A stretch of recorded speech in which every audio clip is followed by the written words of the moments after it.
Walay klase o walay trabaho ang mga government offices karong adlawa, May 19 adlong Martes.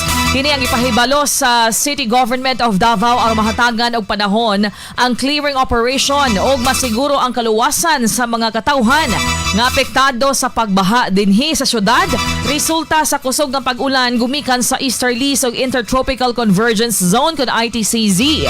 Sa abiso, suspendido ang face-to-face classes ug school activities sa tanang level sa pampubliko ug pribadong educational institutions sa Davao City. Suspendido usab ang trabaho sa tanan nga national ug local government offices. Lakip na ang government-owned and controlled corporation sa Davao City.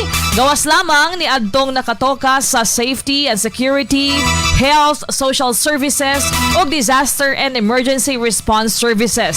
Samtang giawhag sab ang private offices o establishments nga magpatuman og suspension alang sa ilang mga empleyado.